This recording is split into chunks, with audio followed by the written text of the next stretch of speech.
Good afternoon, everyone. This is episode number 35 of Mini Ice Age Conversations. Today is September 23rd, 2017. I'm your host, David Dilley, creator of the Adapt 2030 Mini Ice Age 2015 to 2035 series on YouTube. Today, I have with me David Dilley, President and Chief Research Scientist of Global Weather Oscillations, Inc. You can find more information about what we're talking about with different slides, forecasts at globalweathercycles.com.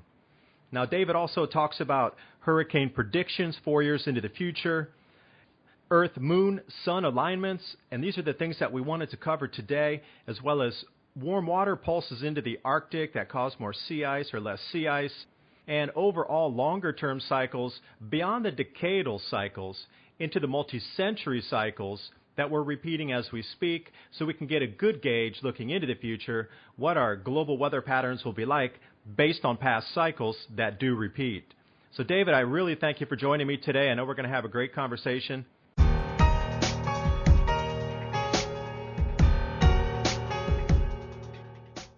18-year cycle. I think this is a great place to start. Yes, David, it certainly is. The Earth-Moon-Sun interactions are really a overlooked field. Everyone's honing in on the sun. And what I've found in my research during the past 20, 25, 30 years, it's really the interactions of the Earth-Moon-Sun, gravitational cycles of them. And these actually line up pretty good with the solar cycles also. But there are so many Earth-Moon-Sun-Lunar gravitational cycle patterns that this should really be looked at because we have many cycles. Now, basically, one thing that happens is the sun, of course, with the tilt of the Earth from season to season, the sun goes from, in respect to the equator, minus 23.5 degrees, I think it is, south of the equator. That is their summer. Then during the northern hemisphere summer, it comes to plus 23.5 degrees of latitude. So that's down 23.5 and up 23.5. Now, the moon has a different cycle. It also, in relationship to the Earth's seasonal tilts, and the moon has its own monthly cycles, and seasonal and yearly cycles. The moon, over the long-term period, 18 years, was a very famous 18 to 18.5-year cycle, will start at the beginning of the cycle. The moon, instead of 23.5 degrees up and down on the sun, the moon will change from, over a long-term pattern here, to as much as 29 degrees above or below the equator, and to as little as 17 to 18 degrees above or below the equator. That's quite different than the sun.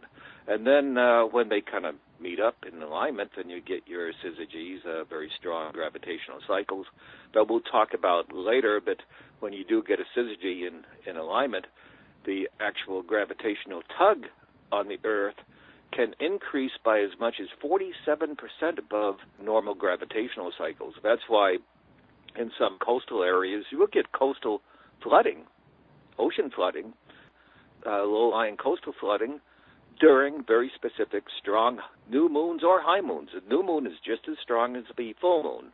A lot of people don't understand that. But the new moon you have to look at in the cycles also. So let's get back to the cycles in the moon. There's an 18 to 18.5-year cycle.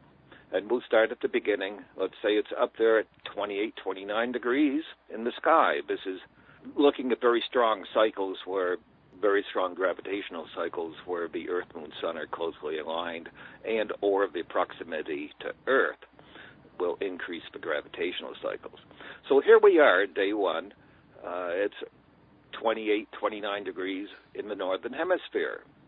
4 years later, it'll be down in the southern hemisphere, 4-year pattern. Down in the southern hemisphere at maybe 26 degrees of latitude. 4 years later, it'll be back to the northern hemisphere.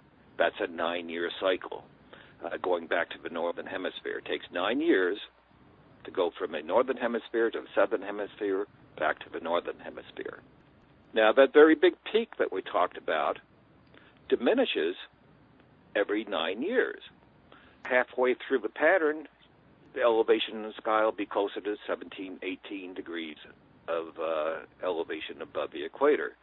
Then finally, once it finishes the whole 18.5-year period, it'll be back high in the sky again at about 28, 29 degrees. So we're seeing in this little pattern here, we're seeing 4-year cycles, 9-year cycles, and 18-year cycles.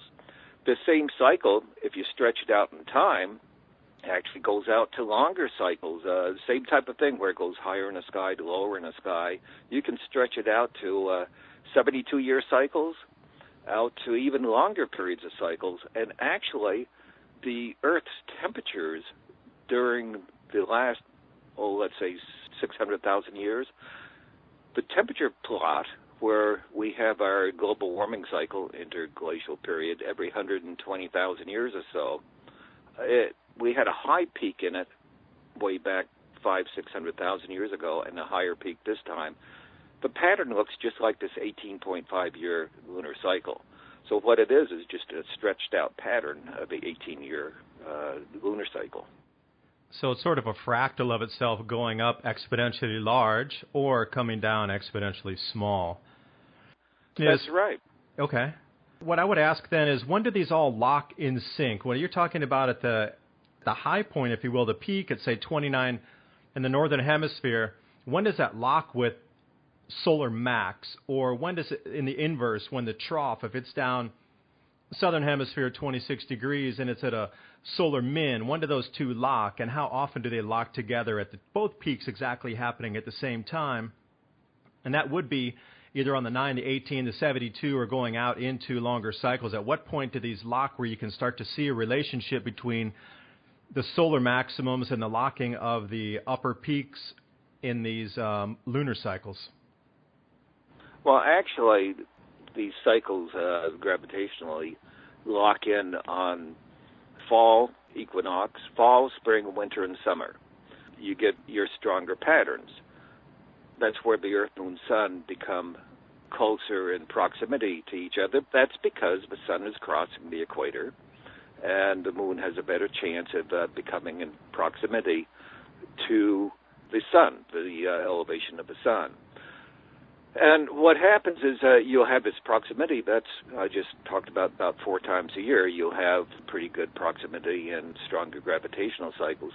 But what happens in the longer-term cycle is you get into years where instead of happening maybe, like I said, on each spring, winter, summer, fall, that's 4 times a year, it'll stretch out where that cycle may go about 3 months in a row or 4 months in a row. And if during the course of the year, instead of this occurring 4 months, it may occur almost 8 months out of a year, this proximity where we have stronger gravitational pull. And this is where you come into play where you get stronger cycles in this. And this is actually what I've plotted on this graphic that you're looking at is the stronger cycles where it does come into play. It's coming into play pretty much on the whole pattern that I showed there during the 18.5-year pattern. But a lot of things occur on certain parts of the cycles. That's the thing. Certain climate features occur on certain patterns of it because of your latitude or longitude around the Earth. You get the changes in your climate cycles. Would you expect more tectonic and volcanic activity to be induced by these higher and more strong gravitational cycles? And can you peg that to any eruptions or earthquakes that have been measured over time to these plots that you're talking about and have mapped out already? Oh, definitely. I've done a research on the California earthquakes. The reason I did California is there's a very good historical record going back 200 years. So what I did, I looked at one of my models, specific models, and I could track. And what I did, I plotted the earthquakes, the only ones that were 6.0 or greater earthquakes. So I was looking at the stronger earthquakes. And I saw definite cycles in there, on the gravitational cycles.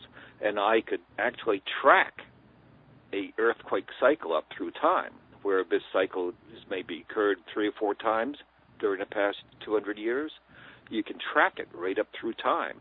And because of that, I have a forecast on the website available for the next big California earthquake. There are two strong cycles coming up in the 2020s. And one of them will be in Southern California, one in Northern California. And the reason I could say which Northern or Southern is because I tracked them up through, there are two different cycles I'm tracking. And one of the cycles for Southern California and one of the cycles is for Northern California. But the interesting thing about it is when the earthquakes occur in California, everyone would think, okay, it's going to occur on the peak gravitational cycle, correct? Because you have the greatest gravitational pull. Well, what I've noticed is, and we have to look at is, on real strong gravitational cycles, the tug on the Earth can increase by as much as 47%, which is a great increase in the gravitational tug on the Earth. Now, the inner core of the Earth is essentially molten hot metallic metal. Well, that great tug can actually make a bulge in the inner core by about 1.5 kilometers. Now, that's a pretty good-sized bulge, because up above the inner core, you go up a ways, and you have the plates. And the plates move a little bit, so if you have a bulge below the plates are going to have to bulge a little bit. And then when the bulge goes away, you'd expect, okay, the plates will relax.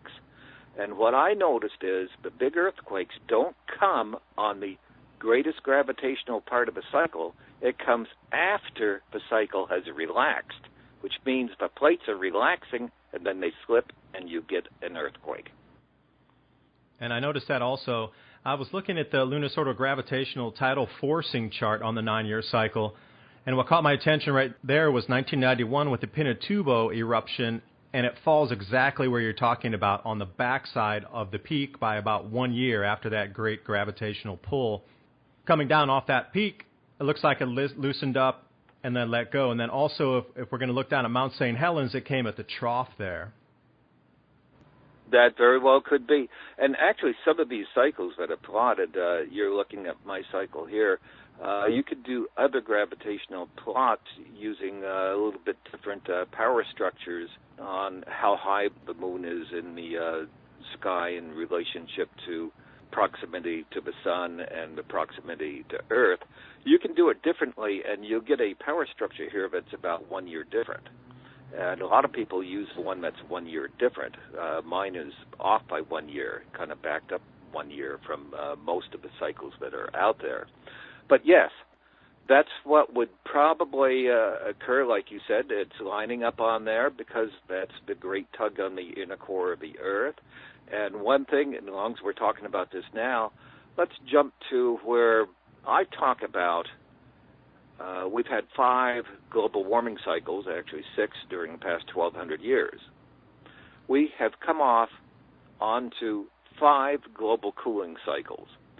What I have noticed on the global cooling cycles is once you get about 15 to 25 years into the global cooling cycle, you have a great VMI 5 or 6 volcano, such as Tambora in 1815. And what did Tambora do? Year of no summer in 1816. It really disrupted the climate around the world in the northern hemisphere and southern hemisphere. Now, it makes sense that, yes, you would have increased really dramatic volcanic activity because of this great gravitational tug on the Earth being relaxed or increased. So what I noticed is on the 5 global cooling cycles, 4 out of the 5 had these big, huge volcanoes. And it's sort of a double whammy. You're going into real great global cooling, but then you get a huge volcano on top of it. And that even drives the stake further where it gets even colder, like in 1816. And that's kind of what we're looking at down the road. We're slipping into global cooling now. We can talk about it later. I say it actually began about 4 years ago, but it's going to come in earnest in about 2 years. So what we're looking at is Okay, maybe 15 years after that or so, or it could even be 10 years after that. We could very well have a year of no summer again here on Earth, and that could cause a huge disruption. When we talk about moving forward into the cooling climate, beyond what it would do for disruption in just regular transportation systems or the economy of a regional area, you have to take a look back at some of these larger eruptions, and they did absolutely wipe out cultures. If we go back into the late antique Little Ice Age, the volcanic eruptions at that time were so large, even though they happened in Asia, that it affected South America, Central America, specifically the Mayan culture they were studying at that time, why they suddenly had a drop-off. But it was a full northern hemispheric episode again. So it could be just a single volcano that goes off that could have that much disruption in our modern agriculture systems. And with the just-in-time delivery systems that we have going on, that could spell disaster for people who need food delivered to a supermarket that comes every 2 or 3 days. Well, what happens if you don't grow food for an entire season? How much is really in the silos that can be pulled out? And then what kind of pricing push would that have if everybody really understands that this year there's none, zero coming out? And then next year will be less, obviously, because it just doesn't go from zero or from 100 to 0 and then back up to 100 again in the next year. It's going to be a gradual build-up back from that point. So it could take 2-3 years to get back to the point of full agricultural productivity that we have. You know, going into these volcanic eruptions, it's a game changer. It's a kind of a wild card, as I call it, in this cooling cycle that we can expect. Well, that's for sure, and that's why I keep telling people that global cooling is much, much more dangerous than global warming ever would be. Global warming you can adapt to, actually increases your crop range in a lot of areas. Global cooling, though, shrinks your crop range, and you could have huge crop failures in some of the agricultural belts. And all you need is a crop failure for 1 year. And in 1815, when Tambora erupted during the global cooling cycle, Tambora is actually in the southern hemisphere. So people would say, well, we're okay up here in the northern hemisphere. Well, it greatly affected the northern hemisphere. They had yellow snow in parts of Europe, potato famine, crop failure 5, 10, 15 years following Tambora. Almost 1/3 of Europe perished because of famine and disease and civil unrest. Back then, we only had 1 billion people to feed here on Earth, and now we have 7 billion people to feed. If we have a crop disruption, we're going to have major civil unrest. Yeah, that's to go without saying. That's a whole other contentious issue people talk about and say, no, it wouldn't happen because we can grow enough food in our own country. Well, if you're not growing food, well, it doesn't matter if it's in your own country or you import it. You're all in the same basket, in the same boat together. That's why I talk about people needing to mitigate or at least learn how to, bring some of the agriculture indoors and learn how to grow some plants inside using different types of lighting systems. Electricity will still be up and running. And I talk about utilizing caves and growing mushrooms and greenhouses and things to protect your crops, because if you literally had those inside a greenhouse protected environment, you could still grow some. And this would be extremely localized in neighborhoods or just local areas. But at that point, you're going to have to be taking care of yourself anyway, and the self-sufficiency, and I always talk about that so heavily, is these things are coming. It's not if it's going, it's now we're mapping it out as to which years it's going to happen. So you better be preparing in many ways other than just, keep going to work every day and pretend like it's not going to happen. Hey, my retirement will be here in 35, 50 years. No problem. I can use my retirement money to buy food. No, I don't think that's going to happen. Well, that's for sure, because there's really two reasons we have to look at being prepared. One is just the climate. If we do have this year of no summer somewhere down the road, like I said, maybe 15 years from now, 25 years from now, or what happens if it's only 8 years from now, and we're not prepared and have enough food stored up. Most people in the big cities only have about 2 days of food in their refrigerator, and that's it. They're done. They don't have any more food. But the good thing is we could grow food in the warmer climates to supply the rest of the world. But, of course, it takes time to plant additional crops. Meanwhile, you're going to have a shortage of food. And because of shortage of food, you're going to have one country trying to get food from another country. And this can happen either through the climate situation here or through the situation that everyone's talking about, where the next big threat could even be the electromagnetic bomb that some countries may be looking at as a threat around the world. So there's two major things that could affect our food supply down the road, and we should be prepared. Even the Bible talks about saving your food crops, having a 7-year supply of food to get you through periods of drought. And we don't do that. We do not do that. We go from day to day or week to week.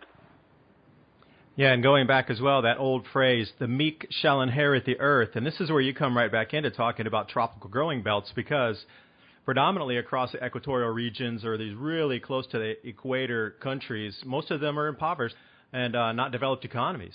And when you talk about the meek, literally in economic terms, that's where all the food growing would be, and they would be the strong powerhouses and the bread baskets of the world, where up in the north, where we traditionally have more developed economies, they would be the ones that would not be able to grow food, relying on, and not, whoever has the food at that point controls society pretty much. Because I think the food would even be more valuable than money and more valuable than energy at that point. I really firmly believe that food will be the most valuable commodity on our planet when it comes to that. Oh, that's for sure. And look what happened to Ireland and parts of Europe after Tambora in 1815 and the year of no summer in 1816. People started to migrate out of Europe, the ones that did not get sick and frail and perish. A lot of them migrated to the United States and other areas, and that's what we'd see worldwide. But, this is things that's going to come down the road, and what we have to look at is, okay, what really causes climate change in the first place?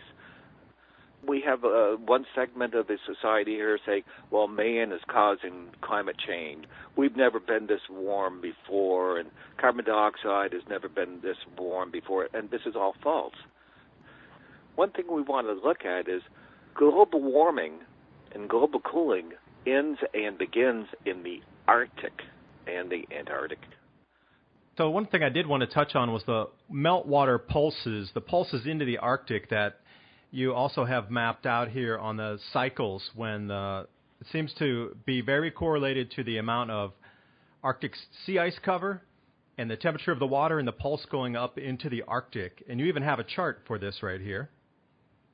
That's right.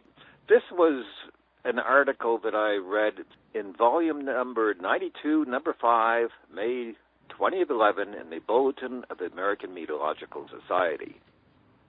What they saw was they mapped out 3 warm pulses of North Atlantic water that were pulsing into the Arctic. And what caught my attention on the article was the first warm water pulse was in 1990. What they said, it goes into the Arctic, takes it 13 years to circulate around the Arctic. It goes up through the Ural Straits between Greenland and Ireland, that area, up into the Arctic Ocean. So it's called a warm water pulse to the North Atlantic. Well, in 1990, there's a warm pulse. Then in 1999, 9 years later, there was a very warm pulse into the Arctic. Then 9 years later, in 2008, another warm pulse, but not quite as warm. So the first one in 1990 was warm, and 2008 were warm, but the real warm one was in 1999. So what happens is when you get warm water pulsed up into the Arctic ice doesn't melt from the top down. The ice is submerged. There's no land in the Arctic.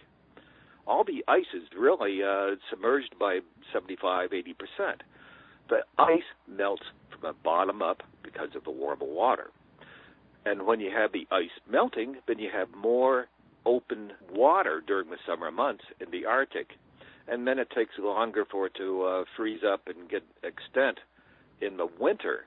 So if you have less extent of ice, you have less cold air available in the Arctic.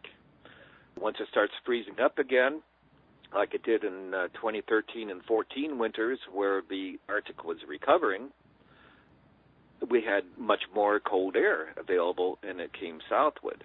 And this is again happening this year where we've gone past the El Niño and the Arctic water is cooling down again and we're going to have another big ice extent.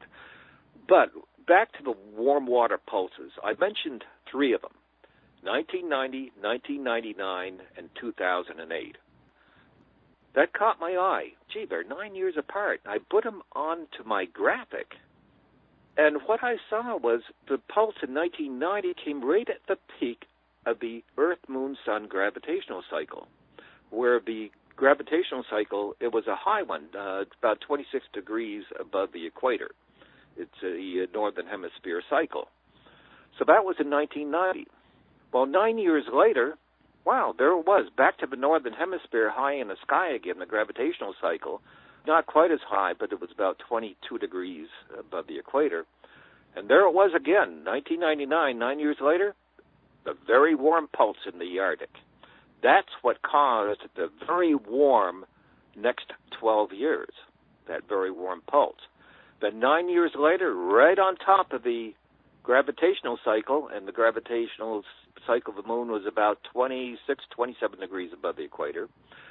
In 2008, they said there's another pulse coming into the Arctic, not as warm. So it takes that 13 years to cool down to completely go away. Well, what's 13 years from 2008? That's 2021, the year 2021. I keep talking about the year 2019 to 2020. That's when the real global cooling is going to be coming, because that warm water pulse is going to be gone and the Arctic's going to freeze up like a solid rock. With that as well, then these could be longer duration cycles that would be more powerful, that would push more water or make the water cooler themselves. Because I see the same things overlapping with these fractals of cycles. So if they can be mapped out into 200-plus year cycles, could there be a 200-plus years warm water or cool water pulse cycle that goes in that's actually overriding or even more powerful of a cycle that overlays on top of these smaller cycles? Well, as it relaxes, of course, then the water gets cut off, the warm water gets cut off. If you're not getting a pulse up into the Arctic on the next 9-year cycle, which would be in 2017 this year, if that's not a very warm pulse, if it's just a pulse, then the Arctic's not going to warm up at all, and that's going to allow it to really start freezing up solid. And I've noticed during the past, since May, the high Arctic temperatures are running below normal. I saw this also back in the winters of 2013-14, same thing, running below normal from May until this period. And those two winters were cold. They were cold winters. Now, the prior time you had the cold air like that, where it ran below normal for such a long period during the summer, allowing big freeze up, you had to go back in the 1970s to 1960s. So we're starting to get back into the cycles of the 1960s and 70s. This is why I'm saying global cooling actually began about 4 years ago in 2013. It just got disrupted by the very strong El Niño in 2015. That's all. That was just a temporary stop. And now we're going to start going into the real global cooling right around 2019, 2020, as the Arctic starts to really freeze up. Now, you wanted to talk a little bit about a longer cycle. I talked about this very warm pulse 9-year cycle in 1999. What I have found is, okay, we're talking about 9-year pulses, and we've talked about 18-year cycles, 18 years and 9 years and 4 years. There's a 72-year cycle.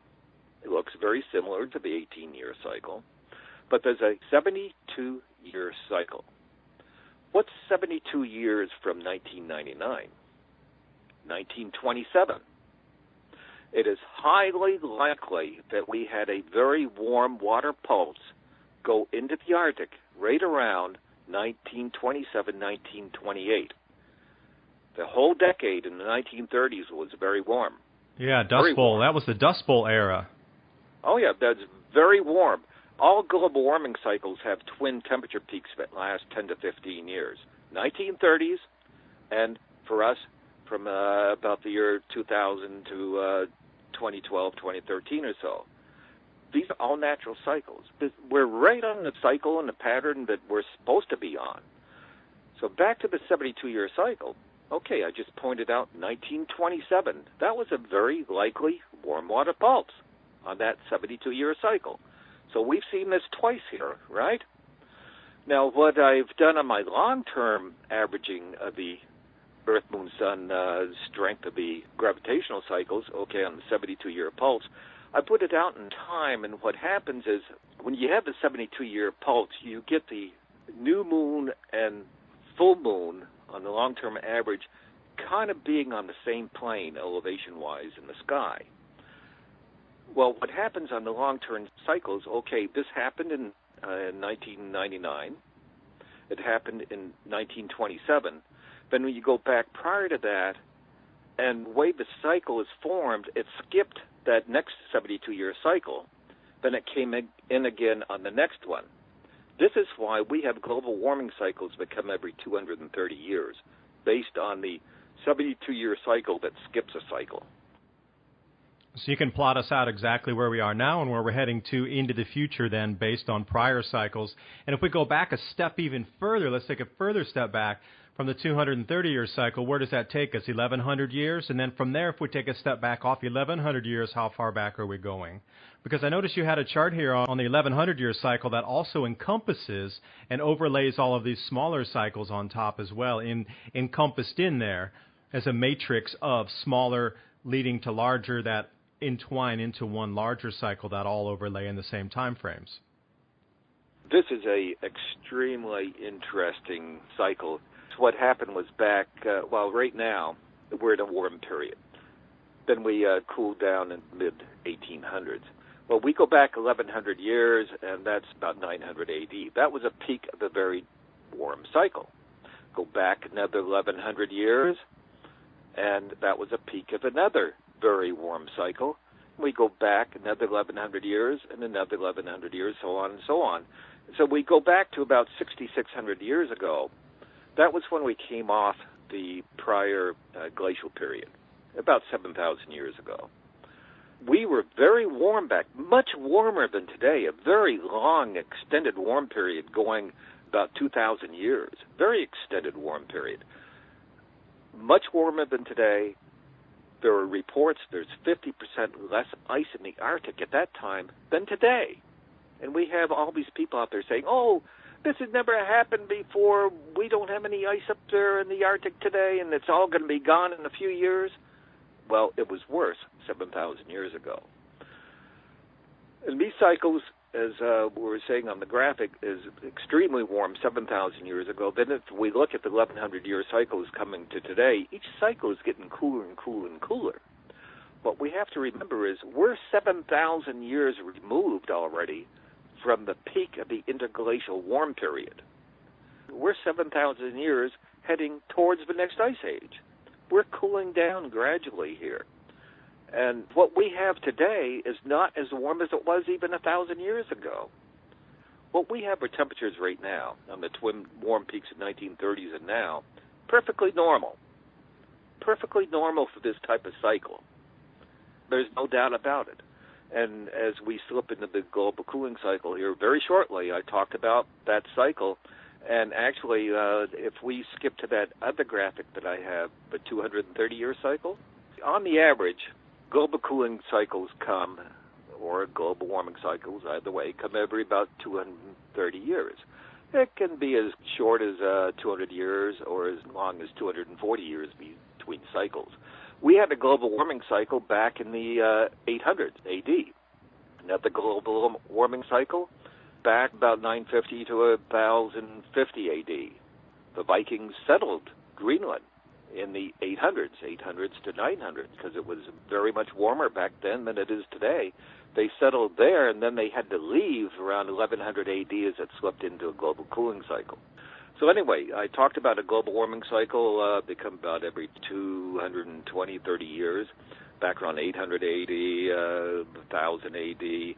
Another one came in around 1310 AD. Twin temperature spikes in 1310 and 1380. That's 70 years between spikes.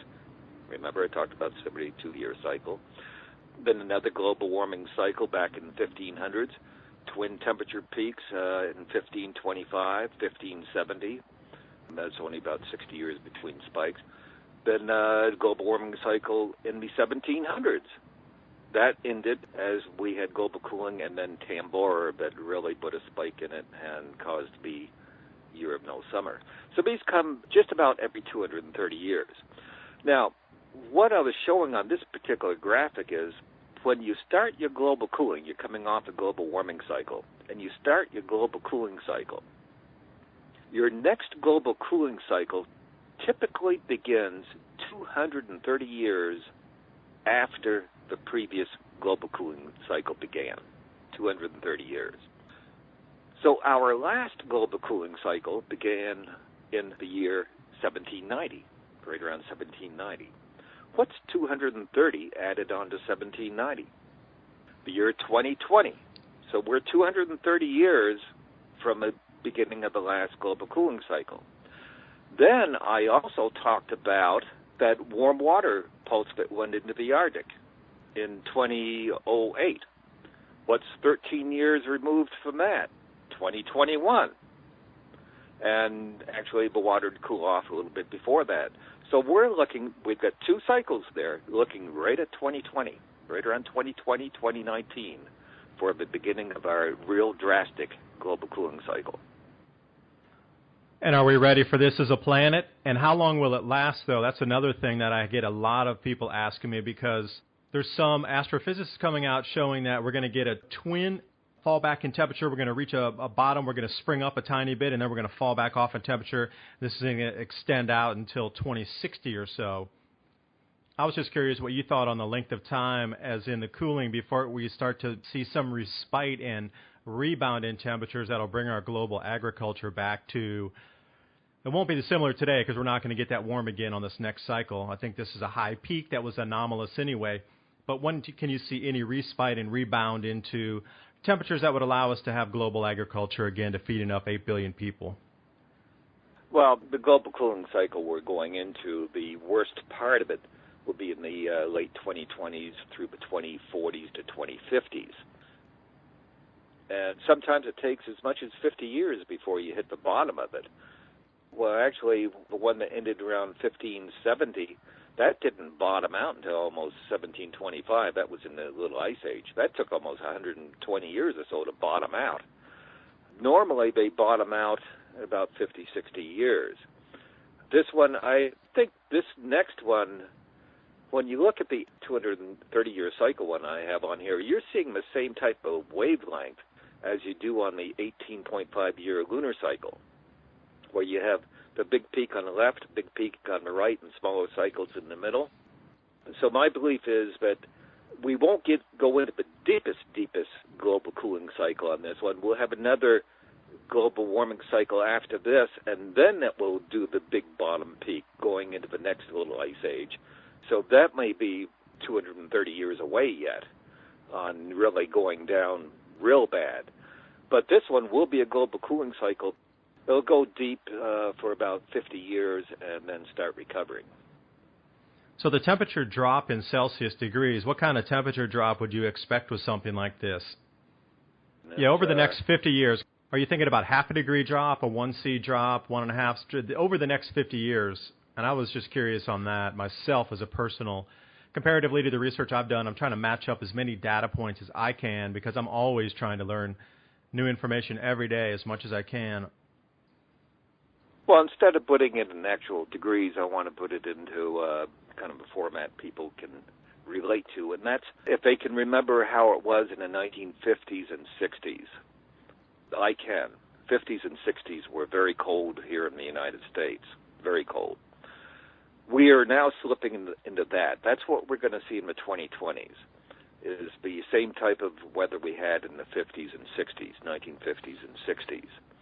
And then we'll probably slip even a little bit colder to be more like what we were about 1850 to 1900. So that's colder. I don't believe we're going to get as bad as we were in 1816, where we had the year of no summer, or if we do, it'll just be briefly with a big VMI 5-6 volcano. But it's not going to be as cold as it was in the 1400s and the 1600s. It's not the little ice age coming on this one. It's more like saying the temperatures in the 1950s and 60s, and also in the last half of the 1800s. So this is considerably colder than what we've had 15, 20 years. 1950s and 60s were very cold. And I wonder how the global warming crowd is going to try to explain away all these consistently cooling temperatures. Okay, they can explain away one anomalous season as X factor, if you will, but when it happens for the second year and then the third year in a row, I wonder how many years this is going to take before people actually start to change their mind frame that it's something other than a trace gas that's causing these problems. And what point do people wake up and really start looking at the information that you've provided? And there's different cycles that drive, and we're just such a small planet here out from the sun and something that's 1 million times larger than us, and there's other celestial bodies outside of our solar system all connecting, and there's so much more effect to our planet than just us here with CO2. And I wonder how long it'll be before people notice that. It'll take a number of years. One thing they're going to be seeing here once 2019, 2020 comes around, even this winter is going to be very cold, is there are going to be navigation problems in the Great Lakes. St. Lawrence River through the Great Lakes, and you get a lot of shipping in that area, and you freeze that area up and you have problems.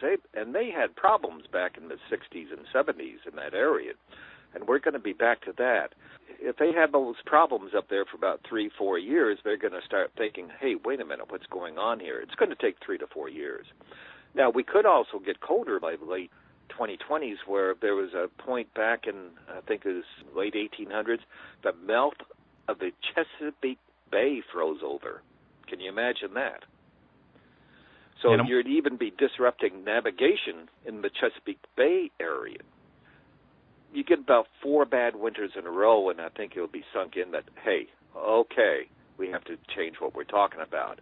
But what's going to happen is they're going to flip the coin, twist it around, and they're going to start putting out research saying, oh, we were incorrect. Carbon dioxide actually causes cooling, is what they're going to say. They'll just flip it around to try to save face. So going back to the cold winter again with disrupting shipping, 2013-14, they had to have additional icebreakers to bring the traffic through, and there were so many ships stuck out there, and they had to wait until the thaw to actually move those vessels around.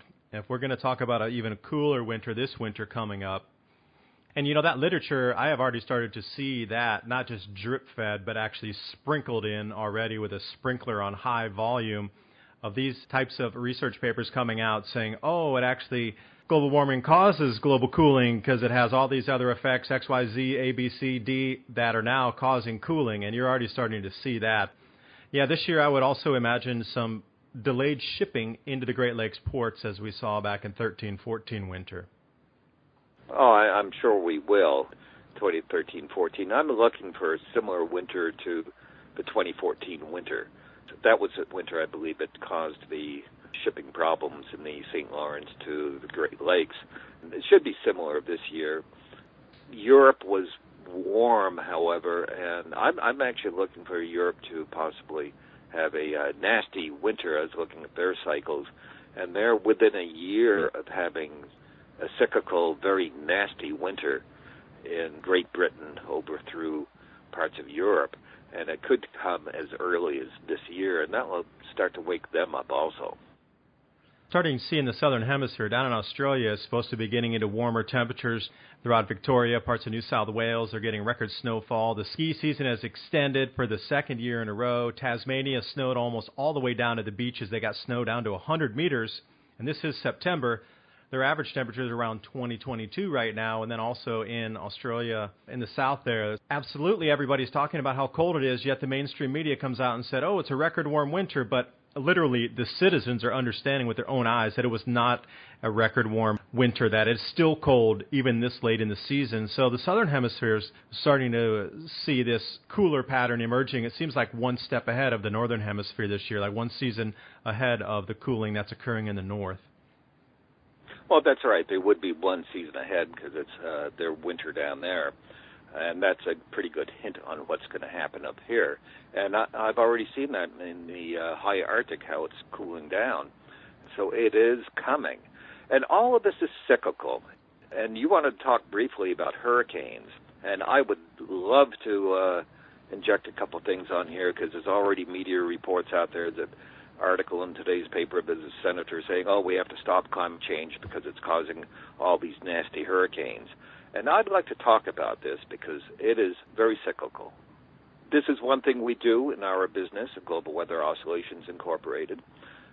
We developed climate pulse technology based on interactions of the Earth, Moon, Sun.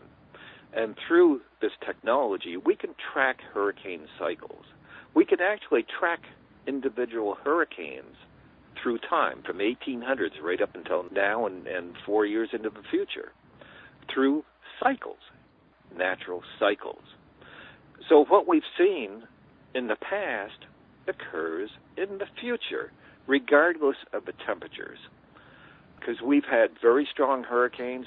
For example, in Florida, yes, we just had very strong Hurricane Irma. Well, it's really a Category 3. They had a Category 4 come in there in 1921 when it was very cold.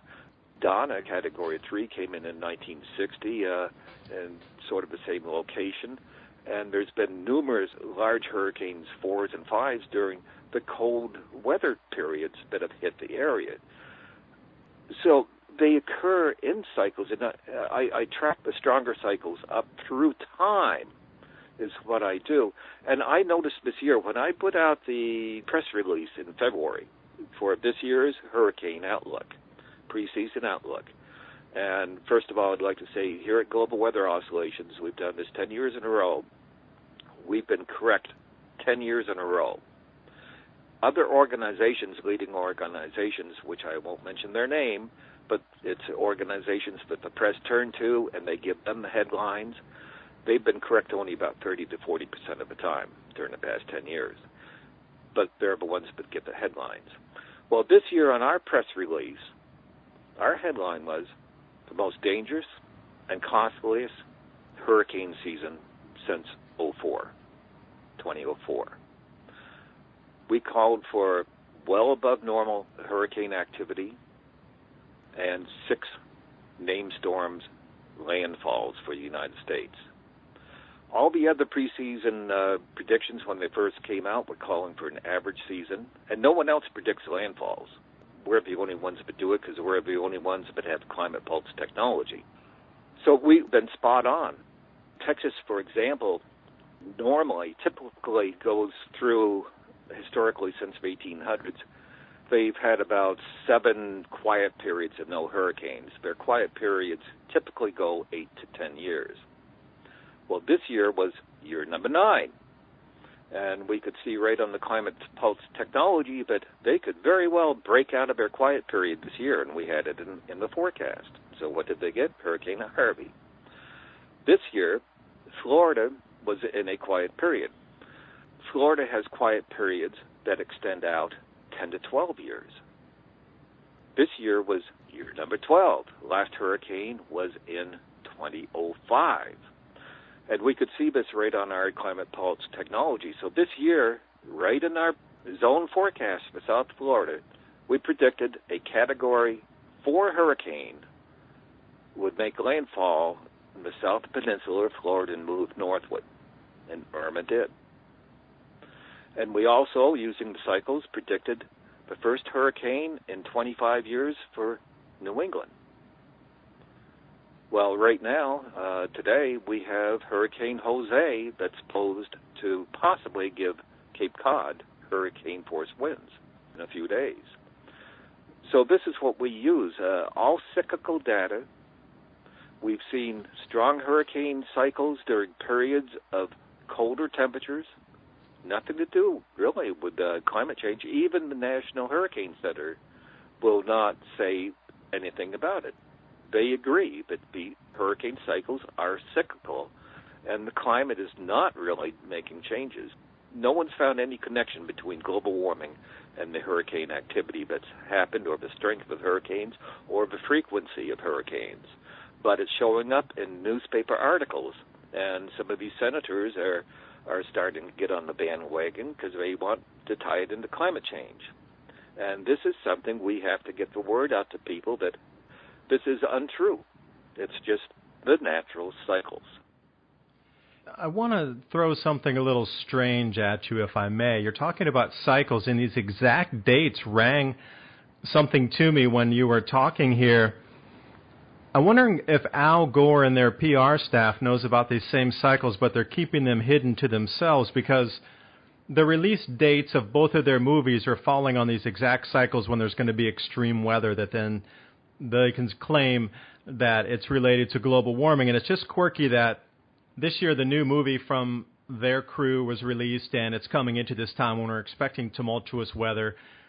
If you're forecasting these hurricanes, maybe they're also working off the same cycles but not putting it out in the public.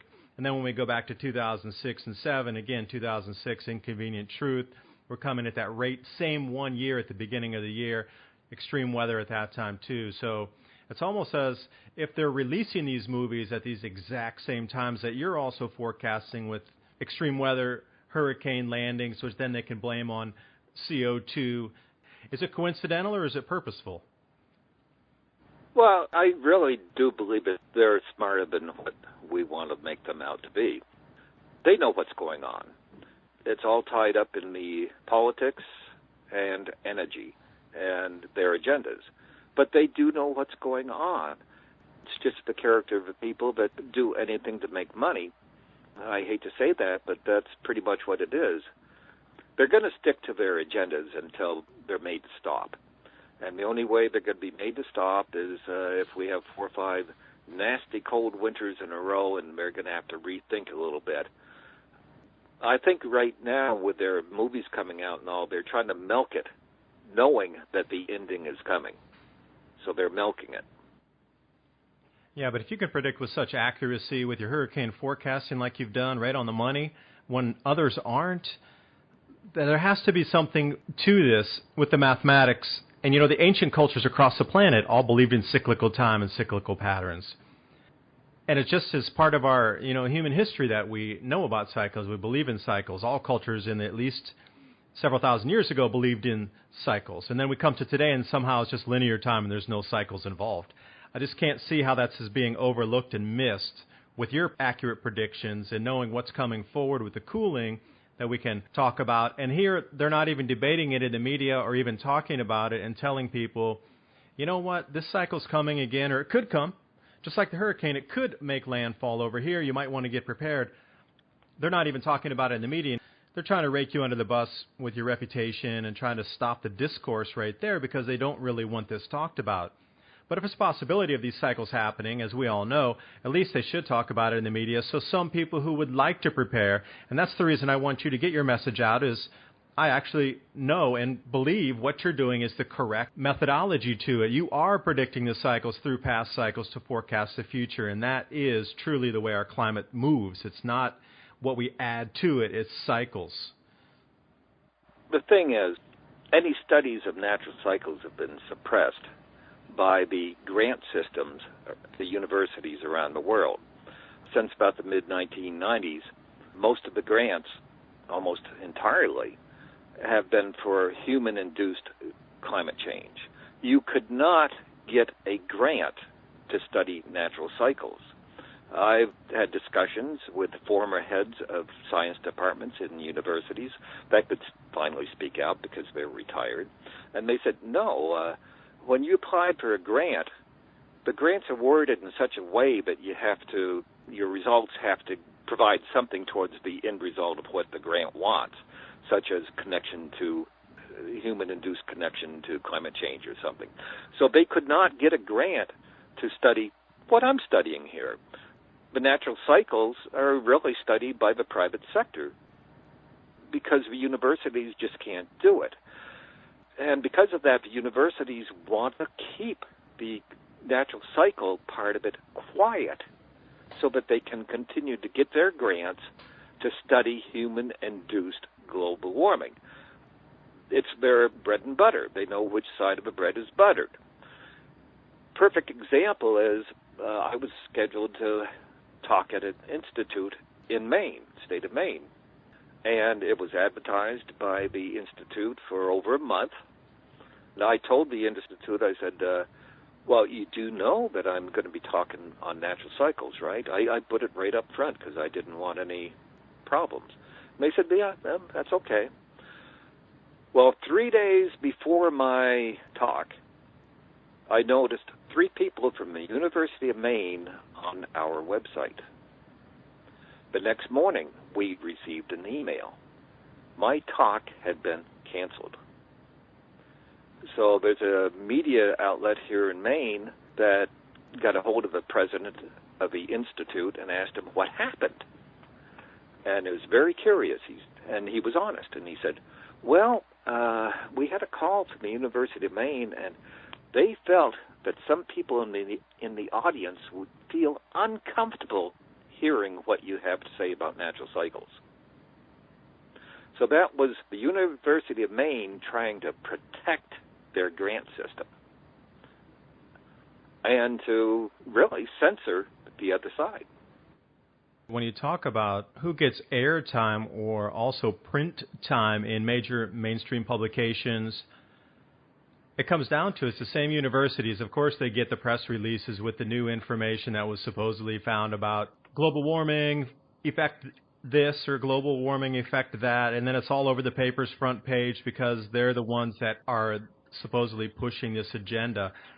But people like yourself, where's your airtime coming in comparatively? I mean, what percentage? Are you getting 1/110th of 1% of the press time or actually press space in a publication of what a university's findings would be compared to your hurricane forecast? Let's use that as an example. When you put out your press release for the hurricane forecast, calling and targeting and pinpointing what you did this year, how many publications nationwide picked that up and published you compared to what they did with, say, National Hurricane Center or something like this, just pulling a name out of a hat here because these are just the ones that are every year. You hear their forecasts coming again and again, but they get front page every single time for a whole week. They're on every program. They make little videos to put it up inside, like Weather Channel and all these kind of things. But where were you in this whole, what was your total exposure compared to something like that? Oh, 0.5%, maybe. Due to the press release, it gets online on the network, but not the media networks. It doesn't get publicized very much in the large publications. It does make it into insurance journals and into some smaller publications. It gets around and about, but it does not get any headlines as far as television, as far as the large newspapers. It goes to them, but they don't print it because it didn't come from the National Hurricane Center, NOAA, or Colorado State. Those two entities receive, as you just indicated, headlines for a week, interviews on TV and radio, just headlines. Well, Colorado State has only been correct 3 out of the past 10 years. The Hurricane Center has only been correct about 3 to 4 times out of the past 10 years. They were incorrect this year. Their first forecast this year called for a near normal season. 11 to 14 named storms, something like that. And then these entities, they update their forecasts every month.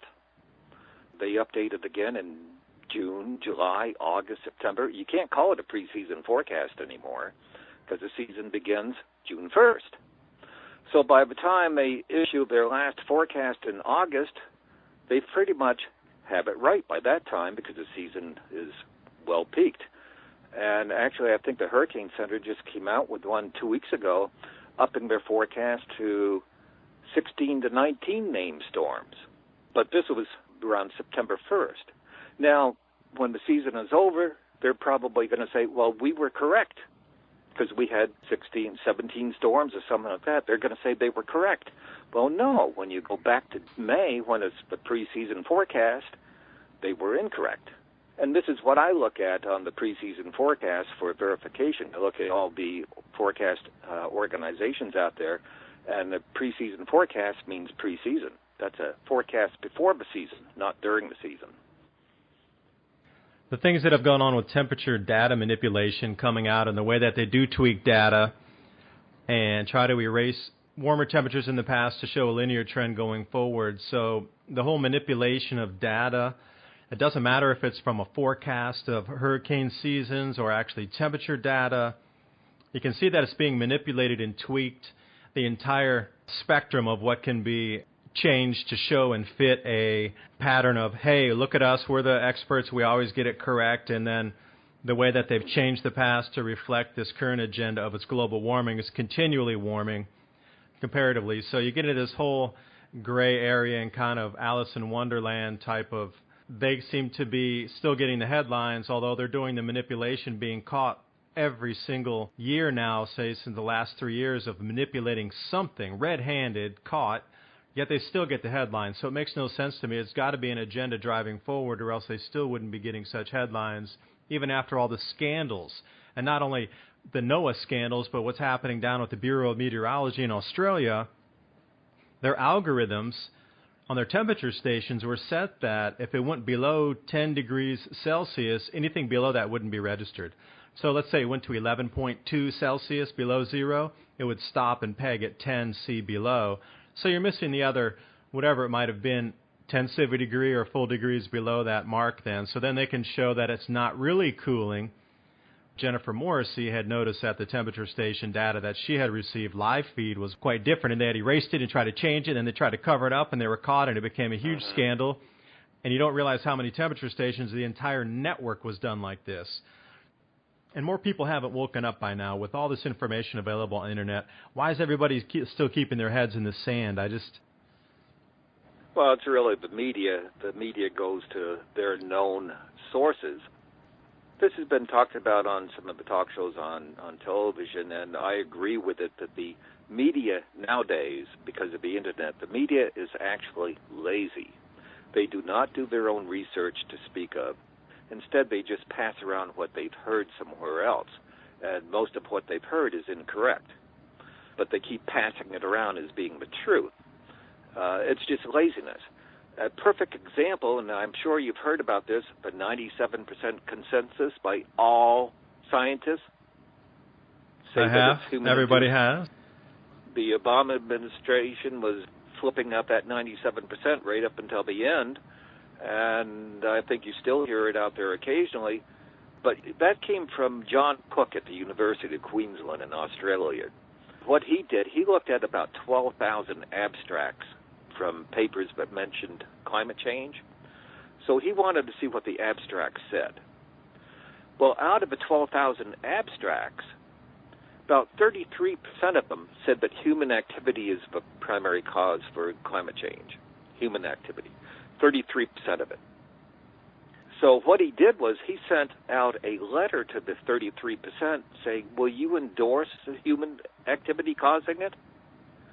And 97% of the 33% wrote back endorsing it. That's where the 97% came from. It's 97% of 33%. Where in actuality, the other 8,000 papers, research papers, had no opinion on climate change or found no connection to human activity. But they're still throwing out 97%.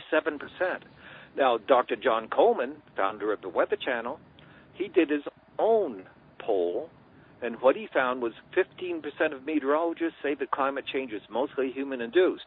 That's only 15%. 85% said it was mainly natural cycles, maybe some human activity in there, but mainly natural cycles.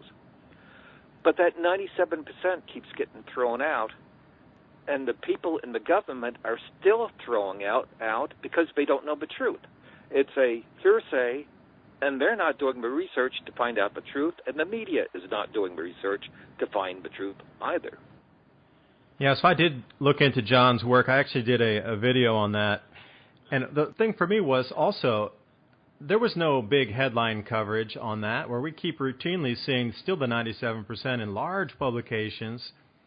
But his brand new research citing the 15% and that all the work he did and amazing graphs and charts and all the meteorologists that he interviewed, that still didn't make even 1/5 of 1/8 of a percent of the news that the regular 97% still makes throughout. It's just, it's a biased agenda we're pushed into still to this day, and that's why I'm so happy. We had a chance to talk tonight, so you can bring out some of your ideas here. And leaving on that, because we could continue to talk for hours and hours about this, but is there any last couple things you'd like to talk about here? The floor is open for you. Well, my biggest thought is we need to get the word out on natural cycles. That's the big word to get out. Our climate pulse technology pinpoints much of what's going on. Climate change is definitely cyclical. We're definitely heading into a global cooling cycle, dangerous global cooling cycle, especially having 7 billion people on Earth now. We also need to get the correct word out there, get the facts out, so that people understand the facts, and we need to override all the false narrative that's out there. So that's the main thing I'd like to say is we just need to make a lot of changes here to educate people, and this is what I'm trying to do when I'm interviewed. I'm trying to educate people when I do talks, do my webinars. It's to educate people for the truth. I just want people to come to my videos, to the website, learn the truth, and prepare for the future, which is global cooling. And I do want to thank you so much for spending your valuable time listening to our conversation, talking about some new ideas and cycles, and staying on this very same idea of cycles driving the climate system on our planet. Please join me for my next episode of Mini Ice Age Conversations, where I'm talking with Peter Temple of the World Cycles Institute, futurist, market analyst, helping executives and entrepreneurs understand cycles and how they affect the economy, specifically business and agriculture. I'll see you next time.